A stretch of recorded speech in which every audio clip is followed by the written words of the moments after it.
¿Qué tal? Muy buenas tardes, bienvenidos a la continuación de nuestro curso, que en esta ocasión vamos a tratar en el módulo 2 el tema sobre el papel de los cuerpos colegiados en los procesos de enseñanza-aprendizaje. Nuestro principal propósito y motivo durante todo el módulo consiste en lo siguiente, en tratar de argumentar desde nuestro punto de vista la importancia de conformar cuerpos colegiados y llevar a cabo trabajo colaborativo entre todos los actores de un plantel, a la luz de los 5 ejes del modelo educativo, aunque de manera particular en el primer eje sobre el planteamiento curricular, proponiendo una lectura crítica, reflexiva, profunda de lo que aparece en estos documentos oficiales con respecto a los lineamientos para la implementación de los cuerpos colegiados y, como lo hemos venido haciendo, pero que nos parece importante, es rescatar la voz de los actores en la apreciación, valoración y funcionamiento de sus propios cuerpos colegiados en los planteles. Este es nuestro gran objetivo en este módulo y se nos ocurre hacer algunas preguntas que nos inviten a pensar sobre si realmente a partir de nuestras prácticas y de nuestras lecturas, todos los integrantes del plantel comparten la misma comprensión del sentido o del significado de un cuerpo colegiado. Entonces, ¿qué se entiende por cuerpos colegiados?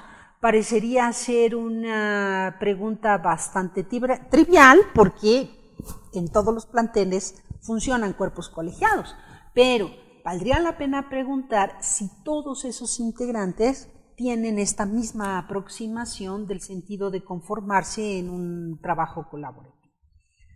¿Qué los orienta o qué los motiva a formar parte de un cuerpo colegiado?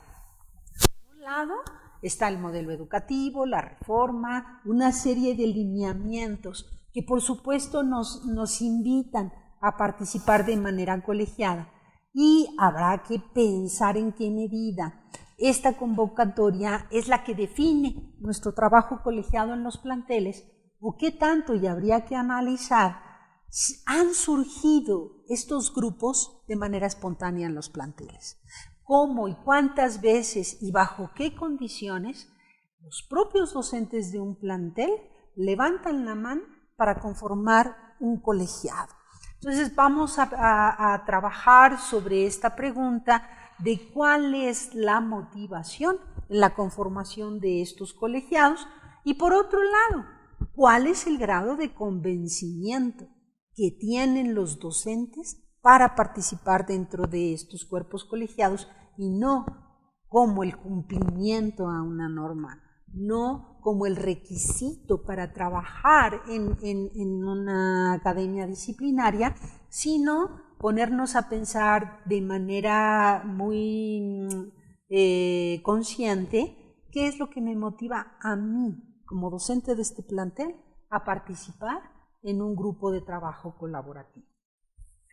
También pues ver qué tanta viabilidad, ¿verdad?, y condición hay en el plantel para que se consoliden estos cuerpos colegiados y que no solamente tiene que ver con condiciones laborales en términos de tiempo, sino condiciones pedagógicas, de proyectos educativos que permiten y hacen viable el trabajo en estos colegiados. Finalmente, solo quisiera hacerles 3 preguntas que las podemos leer con mucha reflexión para ver en qué medida estamos trabajando en nuestros planteles en grupos, en academias, y qué es exactamente lo que define nuestro trabajo, nuestro tiempo, cuando nos juntamos con otros docentes a trabajar. La primera pregunta, y de verdad los invito a que intenten dar una respuesta de ella, es la siguiente. El trabajo colaborativo de los docentes en sus propios planteles, tal como se lleva a cabo en su aula, en su escuela, contribuyen a la planeación, a la implementación y a la evaluación de situaciones de enseñanza y aprendizaje que son relevantes para los estudiantes? Segunda pregunta, ¿estos grupos colegiados propician una reflexión pedagógica que posibilita la transformación de las prácticas docentes para hacerlas más pertinentes y eficaces?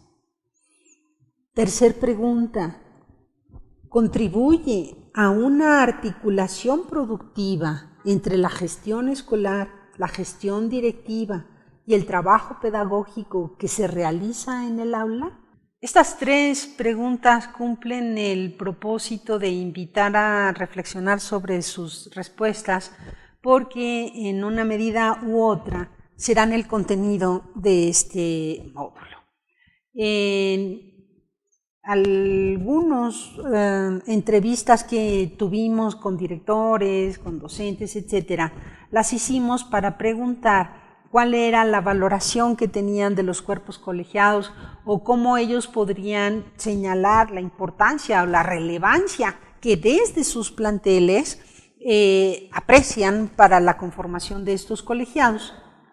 En este sentido, los queremos invitar a ver el siguiente video, que es una entrevista a un director de plantel que nos comenta sobre la valoración que él tiene de la importancia de trabajar con estas academias en su plantel.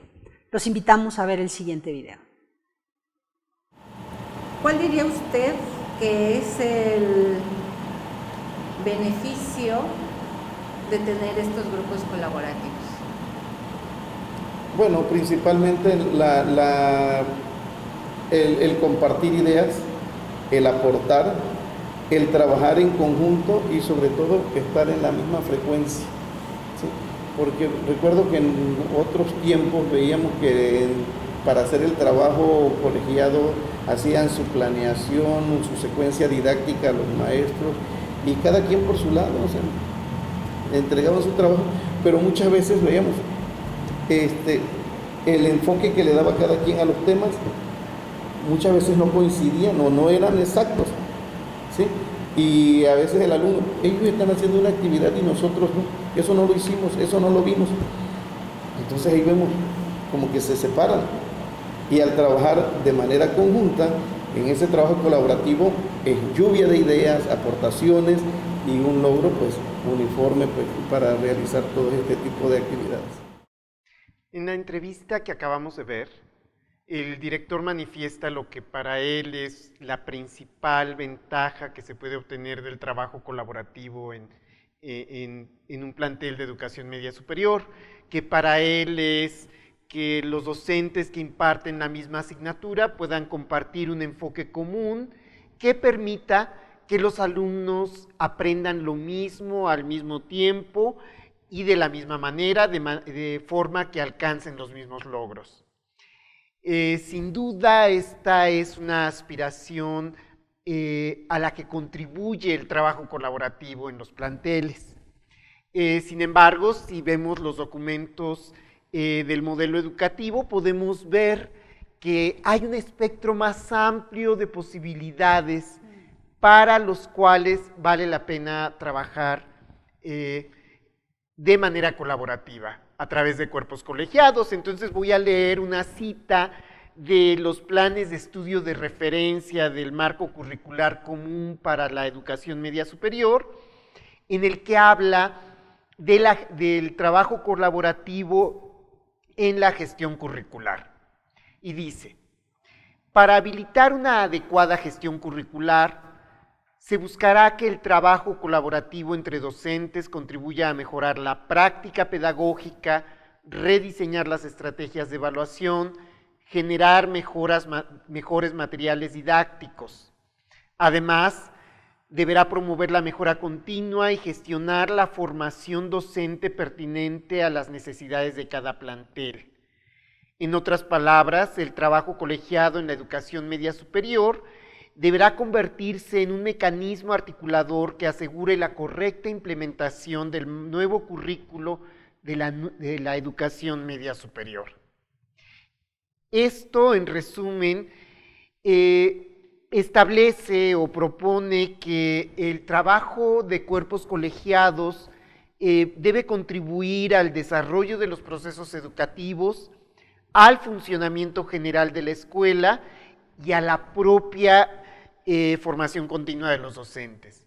Como ya lo hemos mencionado desde el módulo 1, por esto es que el trabajo colaborativo está considerado en los 5 ejes del MEPEO.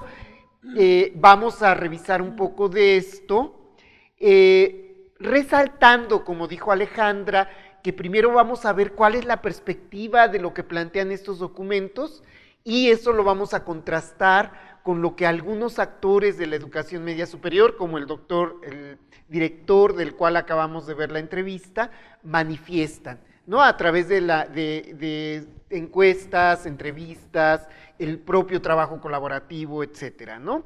Voy a referirme ahorita únicamente a los 2 primeros ejes, y luego Alejandra brindará un panorama más amplio de los 5 ejes, pero quiero resaltar 2 aspectos fundamentales de estos 2 ejes que impactan a todo lo demás, ¿sí? Entonces, en el primer eje de planteamiento curricular, básicamente ahí se asume que los procesos educativos tienen un carácter social, ¿sí? Y por eso el MEPEO dice: el ambiente de aprendizaje también debe reconocer que el conocimiento se construye en comunidad y fomentar activamente el aprendizaje de forma cooperativa, solidaria, participativa y organizada a partir de las necesidades de la comunidad educativa y de la sociedad que la rodea. Este supuesto va más allá de que los alumnos aprendan colaborativamente.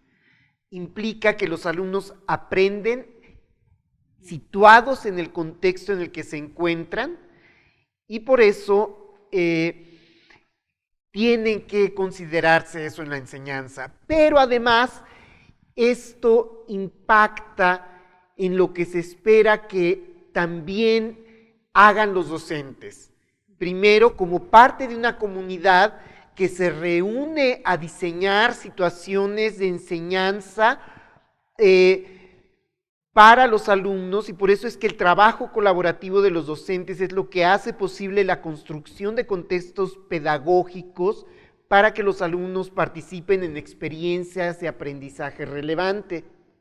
Pero además, los docentes están en proceso de aprendizaje de su oficio de docentes, y esta idea de que el aprendizaje se da en un contexto social implica que su formación principal se va a dar en la práctica, en el trabajo con otros docentes.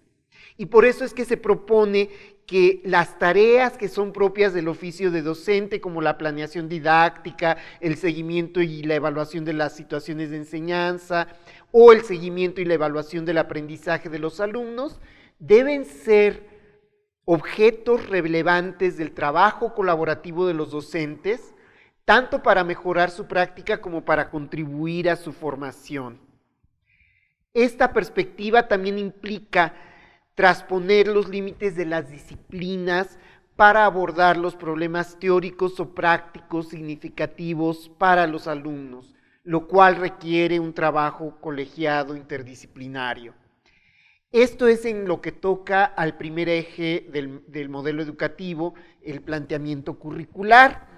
El segundo eje también plantea cosas muy relevantes que implican al trabajo colaborativo de los docentes. Y leo lo que puede ser considerado el propósito principal del segundo eje, la escuela al centro del sistema educativo, que dice: lo que el modelo educativo busca es crear una escuela renovada que cuente con una organización fortalecida, docentes, directivos, estudiantes y padres de familia, recursos, acompañamiento, infraestructura, equipamiento materiales y servicios que permitan que las aulas se conviertan en auténticos espacios inclusivos de aprendizaje donde se implemente la pedagogía que plantea el modelo. Si en el planteamiento curricular se busca que el trabajo colaborativo sea estructurante de la escuela como comunidad de aprendizaje, aquí plantea que hay una interrelación importante entre el diseño de situaciones de enseñanza, la planeación educativa y la conducción de situaciones de enseñanza, que ahí juega un papel importante el trabajo colaborativo de los docentes, y por otra parte, la incidencia de ese trabajo colaborativo en la gestión del plantel y viceversa. Y en este sentido, leo otra cita de la ruta de mejora de los consejos, de la ruta de mejora del modelo educativo. El MEPEO señala esta relación diciendo que a partir de la ruta de mejora, los consejos técnicos escolares, que son de la educación básica, y las academias de la educación media superior, deben orientar sus metas y acciones en torno a prioridades nacionales que se concretan en sus contextos y necesidades específicas. Entre estas prioridades en las que tienen que intervenir los consejos técnicos y las academias son las siguientes que se pueden destacar. Promover la normalidad mínima escolar para asegurar las condiciones básicas en el proceso de enseñanza-aprendizaje, dar acompañamiento a los estudiantes en rezago para prevenir la prevención escolar, la deserción escolar, constituir la escuela como un espacio de convivencia inclusivo, participativo, donde los jóvenes aprendan a convivir y contribuir a la mejora del trabajo docente en el aula. En ese sentido, las academias son fundamentales para la implementación del planteamiento pedagógico del MEPEO. Por medio de los consejos técnicos escolares en educación básica y las academias en la educación media superior, es preciso trabajar para instrumentar el planteamiento pedagógico que derive en proyectos de enseñanza de los docentes. Con ello es posible lograr que tanto los objetivos como los contenidos generales del currículo nacional y de la educación básica y del marco curricular común de la educación media superior se cumplan a cabalidad y sean contextualizados a cada grupo específico de estudiantes. Esto señala que las academias tienen un papel fundamental en la concreción del currículo en las escuelas y en las aulas, y es ahí donde se ejerce este principio general de la autonomía curricular, ¿no? Pero son varios los documentos del MEPEO que hablan del papel de los cuerpos colegiados y son los 5 ejes que dan lineamientos y principios sobre su importancia. ¿No es así? Así es, Roberto, como tú lo acabas de señalar, la propuesta de trabajar con cuerpos colegiados es algo que abarca a todo el modelo y en ese sentido no es una línea de acción que esté enfocada al trabajo con un eje en particular. De hecho, podríamos decir que la propuesta de trabajar colegiadamente no es otra más que de invitar a los docentes a trabajar de manera colaborativa para implementar el modelo educativo. Y en ese sentido impacta a todos los ejes. Es un eje transversal. Si nos ponemos a pensar, solo es a través de estos espacios en donde varios docentes con diferentes funciones se reúnen para cooperar y colaborar en la concreción de estas metas educativas. Entonces, vamos a detenernos tantito a retomar de manera muy resumida cuáles serían las rutas para la implementación que propone el documento Rutas para la Implementación del Modelo Educativo y veamos y destaquemos en dónde el modelo, la propuesta, los planes de estudio están destacando la participación de estos colegiados. Entonces, con respecto al primer eje, el planteamiento curricular, recordemos que el planteamiento curricular tiene un supuesto muy importante, que es que la escuela funcione como una comunidad de aprendizajes. Y sus 3 rutas para la implementación de este planteamiento curricular son: 1, el marco curricular común actualizado; 2, el desarrollo de habilidades socioemocionales; y 3, la instrumentación para diseñar estrategias de evaluación de aprendizajes y competencias. Entonces, si se fijan, la ruta que traza la concreción del planteamiento curricular pide desde la tercera línea de desarrollar instrumentos para la evaluación, o exige prácticamente la necesidad de que los docentes se reúnan para poder compartir los criterios de esta evaluación de los aprendizajes. Y de suyo, ese espacio constituye un espacio privilegiado para la formación docente. También desde esta ruta seguramente se reúnen para discutir cómo favorecer la creación de ambientes de aprendizaje significativo. Y eso lo tienen que hacer en colegiados para que docentes de las mismas asignaturas, de diferentes asignaturas, se pongan de acuerdo en qué quiere decir construir un ambiente de significancia para los aprendizajes. Y de suyo, la ruta pide que se pongan de acuerdo para desarrollar instrumentos que evalúen el avance de las competencias. En cuanto a la ruta de desarrollo de habilidades socioemocionales, no se trata solamente de que se reúnan para discutir o para seleccionar qué tipo de actividades de un programa como Constrúyete apoya el desarrollo de estas habilidades socioemocionales.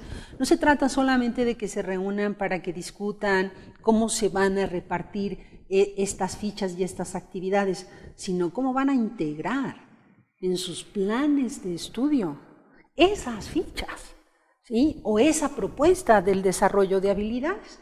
Entonces, esto le da un sentido distinto a la propuesta de trabajo colegial.